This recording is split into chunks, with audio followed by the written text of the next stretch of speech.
한 교회에 다니는 장인어른과 사이가 좀 다투었습니다. 마음이 별로 안 좋은 거예요. 어떻게 아느냐?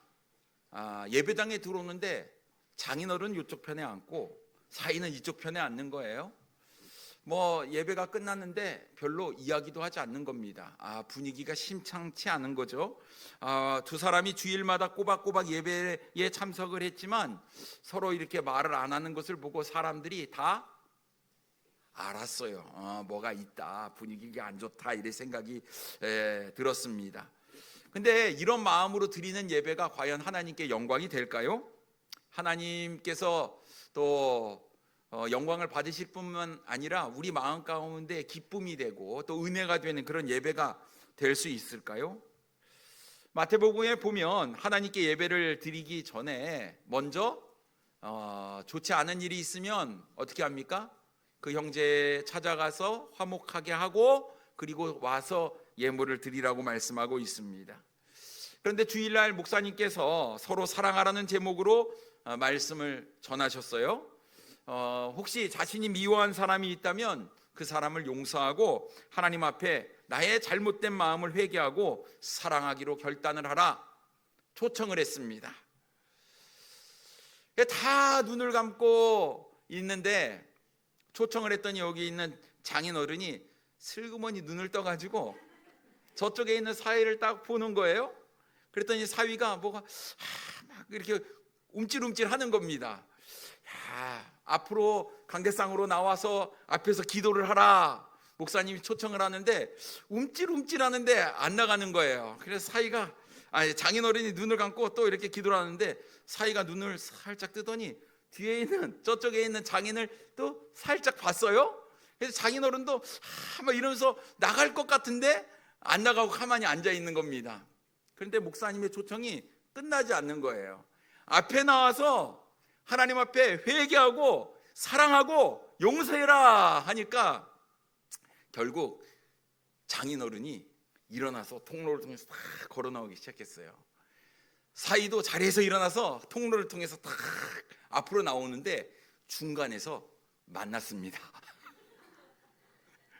그래서 하나님께 기도하기 전에 봤어요. 서로를 딱 보고 아무 말 하지 않고 손을 꼭 잡고 부둥켜 앉더니 같이 무릎 꿇고 하나님 앞에 기도하고 웃는 마음으로 예배당을 나갔다는 그런 이야기가 있습니다. 사랑하는 손님 여러분, 우리가 말씀 앞에서 우리의 어떤 고집들, 아집들, 우리의 생각들, 우리의 마음을 다 내려놓아야 되리라고 믿습니다.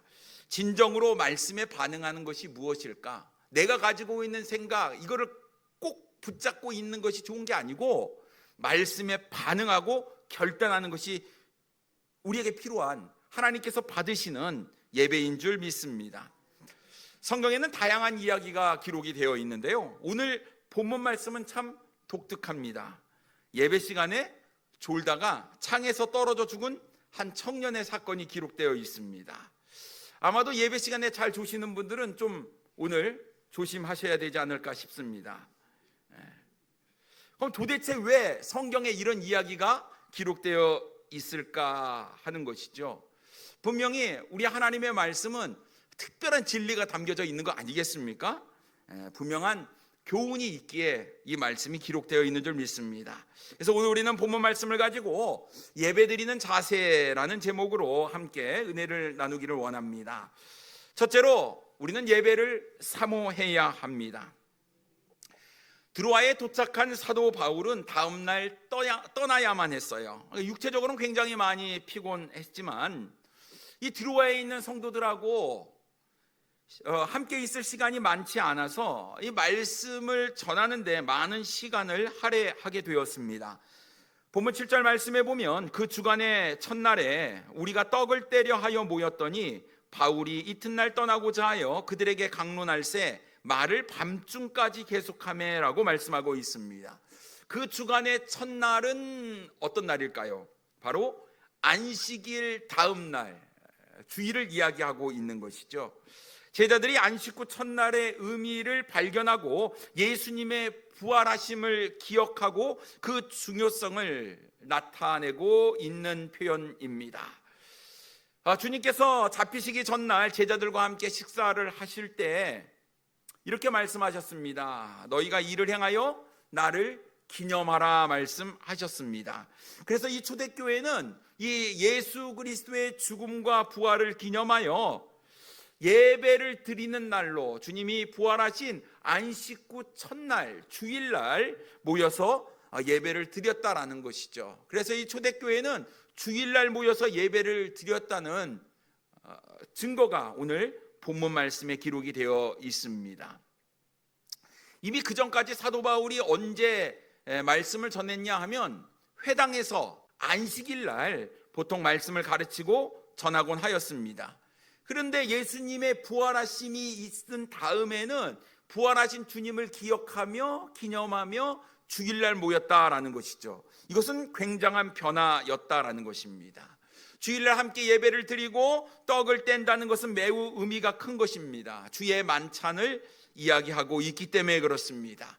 예수님께서 우리를 얼마나 사랑하셨는지 자신의 온 몸 그 살이 찢기고 그 피를 다 쏟으신 그 주님의 고난과 부활하심을 묵상하며 기념하며 되새김질하며 주님의 사랑과 은혜를 감사하는 매주일 예배가 되었음을 우리가 알 수가 있는 것이지요.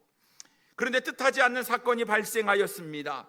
유두고라는 청년이 창에 걸터 앉아 있다가 졸아서 3층에서 떨어져 죽었다라는 것이죠. 9절 말씀에 보면 유두고라 하는 청년이 창에 걸터 앉아 있다가 깊이 졸더니 바울이 강론하기를 더 오래 하매 졸음을 이기지 못하여 3층에서 떨어지거늘 일으켜 보니 죽었는지라 라고 말씀하고 있습니다. 일으켜 보니 어떻게 됐다고요? 죽었어요. 여러분. 자유주의 학자들은요 이거 안 죽었다 그런 거예요. 기절했다. 그래서 사도 바울이 기절한 사람을 깨웠다 이렇게 이야기를 합니다. 하지만 분명히 성경에는 유두고가 죽었다고 이야기를 하고 있고 이 사도행전을 기록한 사람이 누가인데 누가 기록했다고요? 누가가 기록했는데 이 누가의 직업이 의사예요. 그러니까 의사가 직접 보고 사인을 죽었다라고 내렸다라는 사실이지요. 그래서 유두고가 창에서 떨어졌을 때 쓰였던 떨어지다라는 이 단어의 표현이 파멸하다, 떨어지다 이런 뜻이에요. 핍토라는 단어인데 그의 생명이 떨어져 나갔다, 떠났다, 끝났다라는 의미가 담겨져 있습니다. 그래서 유두고는 분명히 죽었음을 우리가 알 수 있는데요. 참으로 다행히 감사하게도 우리 교회는 걸터 앉을 창문이 없다라는 사실입니다. 그러니까 유두고처럼 창에 걸터 앉았다가 떨어져 죽지는 않을 것이다. 네, 이런 다행인지 모르겠습니다만 그렇습니다. 여러분 이 유두고의 이름의 뜻은요 운이 좋은, 행운의 이런 뜻이에요. 운이 좋다라는 뜻입니다. 그런데 이 유두고라는 이름은요 노예에게만 썼어요. 귀족들에게는 사용하지 않는 이름이었습니다. 다시 말해서 유두고는 노예, 종이었다라는 것을 우리가 알 수가 있는데요. 여러분 노예가 하는 일 하루 종일 일하는 거예요. 그러니까 노동으로 지친 몸을 이끌고 사도 바울이 와서 말씀을 전하게 되니까 그 말씀을 듣기 위해서 예배를 드리기 위해서 이 청년 유두고가 예배에 참석을 했다가 너무 피곤한 몸, 육체적으로 피곤하기 때문에 그만 창문에 걸터 앉아서 있다 떨어져 사고가 난 것이었죠. 생각해 보십시오. 하루 종일 지친 몸을 이끌고 예배가 있는 곳에, 말씀이 있는 곳에 나아가 예배를 드리는데 예배가 밤중까지 계속됐다라는 것이에요. 그래도 유두고는 그 예배를 사모하며 그 예배를 드리고 싶은 마음이 있었다라는 것이죠. 말씀을 통해서 내 새로운 인생, 정말 주님을 위한 인생, 내 한 몸 정말 주님을 위해서 뭔가 헌신하고 바치겠다 하는 이런 마음을 가지고 밤중까지 계속되는 말씀 앞에서 집으로 피곤하다고 발걸음을 돌리는 것이 아니라 끝까지 그 말씀 있는 곳에 예배를 드리는 자리에 있었다라는 것입니다. 그러면 도대체 왜 유두고는 하필이면 창문에 걸터 앉았다가 사고를 당하게 되었냐라는 것이죠. 우리는 이 8절 말씀에 그 힌트를 좀 찾아볼 수가 있는데요. 우리가 모인 윗다락에 등불을 많이 켰는데 라고 말씀하고 있습니다. 이 모인 장소가 3층이에요. 보통 이제 유대인의 집을 보면요, 가장 꼭대기층이 가장 넓은 그런 홀로 구성이 되어 있습니다. 3층 집이었다라는 것은 이 집이 좀 큰 집이었던 것 같아요. 부잣집이었던 것 같습니다. 뿐만 아니라 윗다락에 등불을 많이 켰다. 등불을 많이 켰다는 얘기는요, 그만큼 환하게 밝히려고 했다는 것 아니겠습니까? 장소가 넓었다라는 것을 우리가 알 수가 있는 것이죠. 그런데 등불을 많이 켰어요. 지금 우리는 뭐 전기불이니까 얼마나 좋겠습니까? 등불을 켰더니 끄름이 생기는 거예요. 맞죠? 공기가 좀 탁해집니다. 그리고 이 불을 태우니까 어떤 현상이 일어나면 산소가 점점 희박해지는 거예요. 그러니까 이산화탄소가 많이 생기니까 사람들의 눈꺼풀이 자꾸 내려올 수밖에 없었던 것이었지요. 열도 발생을 했을 겁니다. 그러니까 막 더운 거예요. 덥고 공기는 답답하고 사람은 많고, 그러니 졸음이 저절로 오는 것이죠. 그러니 유두고가 어떤 선택을 했을까요?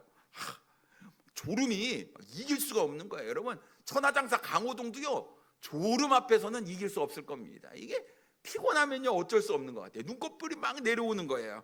그래서 유두고는요, 어떻게 하든지 내가 말씀을 듣고 잠에서 깨워보겠다. 그래서 그나마 바람이 통하는 창문 곁으로 가서 걸터 앉아서 엄청나게 깨어 있으려고 노력을 많이 했다라는 것입니다. 그런데 쉽지 않았던 거예요. 그만 졸고 말았어요. 거기서도. 이런 유두고의 이런 모습을 통해서 우리는 아이고 자다가 그냥 졸다가 떨어져 죽은 사람 이렇게 생각하는 것이 아니라, 이 청년 유두고의 마음, 정말 주님을 향한 마음, 예배를 드리고자 하는 그 마음을 우리가 살펴봐야 된다라는 것이죠. 그는 예배를 사모하는 마음이 그 마음 가운데 있었다라는 것입니다. 그러면 사랑하는 성도님 여러분, 우리는 어떻습니까? 유두고와 같이 예배를 사모하는 마음이 있습니까?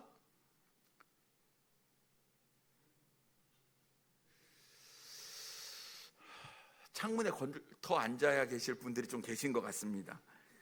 예배 시간이 조금만 길어지면 우리는 좀 지루하고 답답하지요.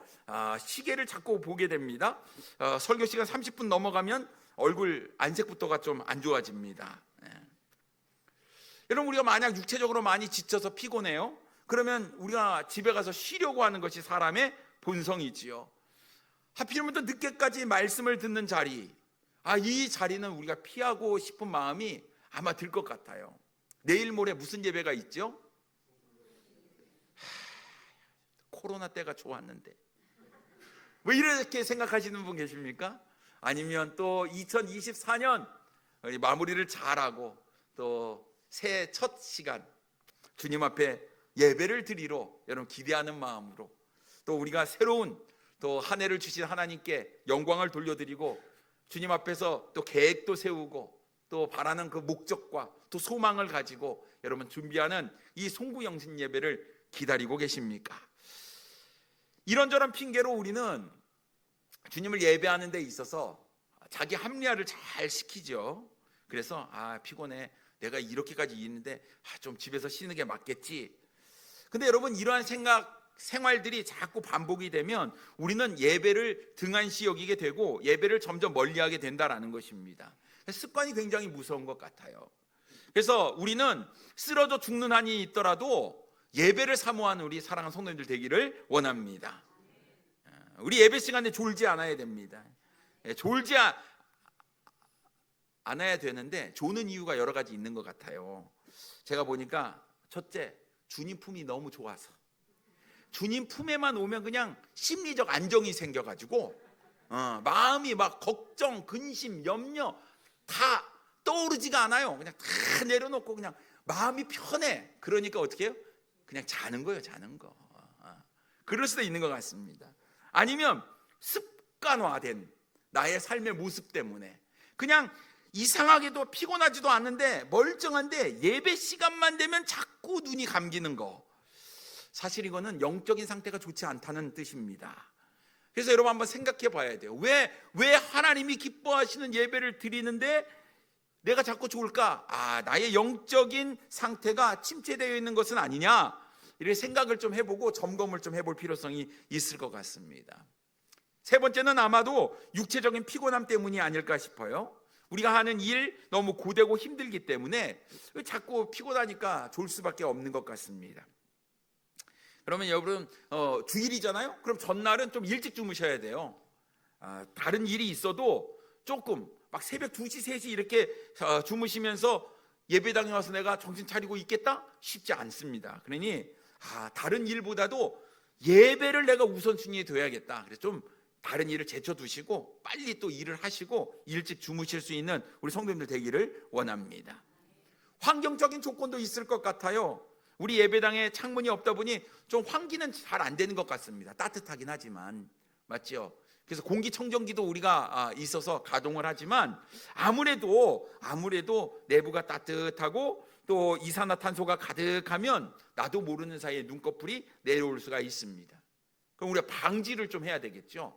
그래서 열심히 말씀도 필기 하시고, 그 다음에 의자 등받이에서 허리를 조금 떼시는 것도 좋은 방법 중에 하나입니다. 그리고 이왕이면 앞자리로 딱 나오셔서 저하고 눈을 딱 마주치면서 이렇게 하시면 조금 잠을 우리가 떨쳐버리지 않을까 생각이 듭니다. 그리고 설교 시간에 내가 말씀을 잘 듣고 있습니다, 내가 말씀에 동의합니다 라고 아멘을 자꾸 이야기하셔도 될 것 같아요. 아멘입니까? 다섯 번째, 설교가 지루할 수 있기 때문에 그렇습니다. 그건 제 탓입니다. 제 탓. 제가 열심히 말씀을 준비하고 또 묵상하고 연구도 합니다만 저도 그런 것 같습니다. 말씀을 잘 전하지 못하면 참 많이 반성도 하고 후회가 됩니다. 이때 이렇게 말씀을 전했어야 되는데 이런 생각도 듭니다만, 여러분 어쨌든 우리 예배를 통해서 우리 하나님 영광을 받으시기 위해서는 우리 모든 성도들이 한 마음이 되어서 정말 하나님의 말씀 앞에 마음 가운데 결단하고 반응하는 이런 모습이 있을 때 우리 하나님께서 영광을 받는 그런 복된 예배가 되지 않을까 싶습니다. 그래서 제일 중요한 거, 예배를 사모하는 마음을 가져야 된다라는 것입니다. 다른 일 다 제쳐두고 나서라도 예배만큼은 내가 이거 놓치지 않겠다, 포기하지 않겠다. 주일에는 다른 약속 잡지 않고요, 이날은 내가 정말 하나님을 만나서 하나님의 음성을 듣고 하나님께 예배하는 날이기 때문에 적극적으로 임해야 되리라고 믿습니다. 찬양도 열심히 하셔야 돼요. 아셨죠? 찬양도 열심히 하시고 가사를 음미하면서 정말 큰 소리로 따라하면서 그 가사에 어떤 의미가 있는지, 우리가 그렇게 찬양을 하다 보면요, 이 가사 가운데 참 의미가 느껴지면서 큰 은혜가 내 마음 가운데 임하게 되는 그런 것들을 경험하게 되리라고 믿습니다. 우리 집사님들이 대표 기도를 할 때 그 기도에 우리가 아멘으로 화답하며 한 마음이 되어야 할 것 같고요, 헌금도 미리 준비하여 감사함으로 주님께 드리는 복된 예물이 되어야 되리라고 믿습니다. 또 말씀을 듣기 전에 우리가 예배당에 오셔서 앉았을 때에 설교 본문을 먼저 좀 읽고 오늘 어떤 말씀을 나에게 주실까 깊이 그 말씀을 한번 묵상하면서, 또 제가 준비한 하나님의 말씀을 전할 때에 그 말씀을 들으면서 깨달음이 있는 그런 복된 예배가 되어야 될 줄 믿습니다. 그럼 내가 지금 드리는 예배의 모든 순서마다 어떤 모습으로 내가 임하고 있는지, 내가 졸고 있는 것은 아닌지, 나태해 있는 것은 아닌지, 내가 지각하는 것은 아닌지, 아니면 앉아만 있는 것은 아닌지, 우리의 삶의 모습들을 점검하면서 내가 다시금 하나님께서 받으시는 예배, 정말 예배를 사모하는 마음으로 어떻게 예배를 드려야 하는지 다시 한번 생각해보고 결단하시는 우리 사랑하는 성도님들 되기를 원합니다. 두 번째, 우리는 예배에 집중해야 합니다. 여러분, 다른 데도 아니고 예배 시간에 창문에 앉아서 떨어져 가지고 사람이 죽었어요. 들어와 교회에 큰 시련을 가져다 줄 심각한 문제가 발생했다라는 거예요. 특히 지금 예배 분위기가 얼마나 어수선해지겠습니까? 막 사람이 죽었으니 얼마나 혼란스러웠겠습니까? 여기저기에 웅성웅성대는 소리가 가득했을 것입니다. 예배 분위기가 굉장히 어수선했을 것이에요. 근데 여러분, 이러한 일이 있을 때 여러분 어떤 반응을 보이십니까?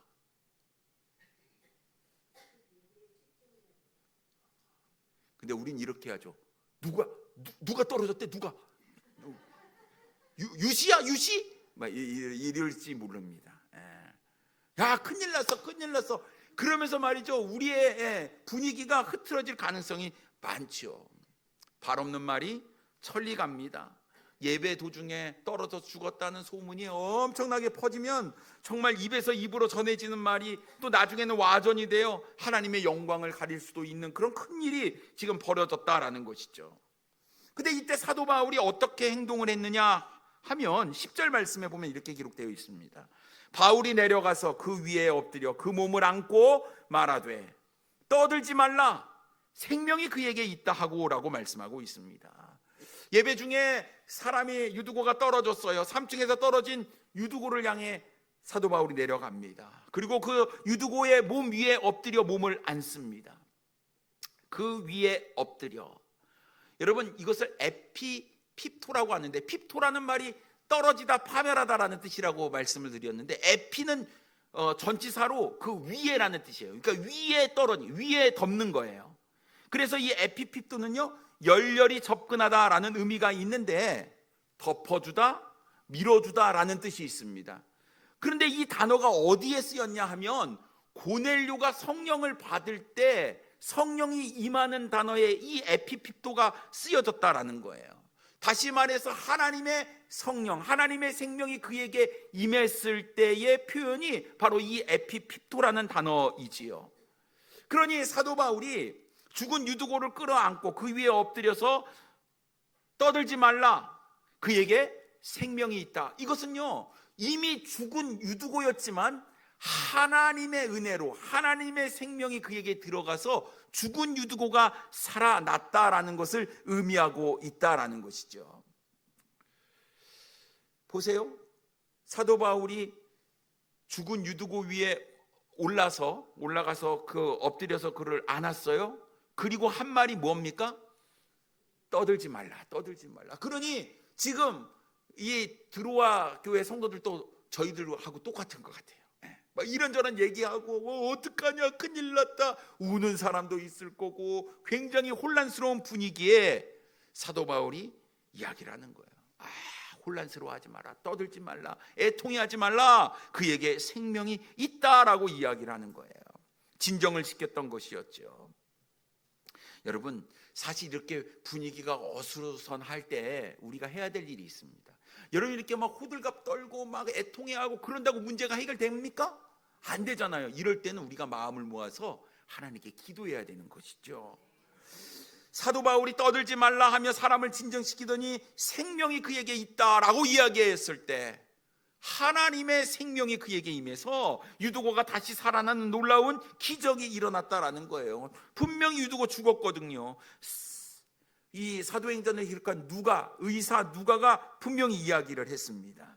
사실 예배 시간에 이런 큰 사건이 벌어졌으면 예배가 중단될 것 같은데 이렇게 어수선하니 그냥 우리 예배 그만 드려야겠다 이런 생각이 들 텐데, 아니면 유두고가 살아났으니까 박수를 치고 좋아하고 기뻐하고 난리가 났을 텐데, 근데 여러분, 지금 이 드로아 교회 성도들의 모습은 어떻습니까? 어수선하다, 분주하다는 기록도 없어요.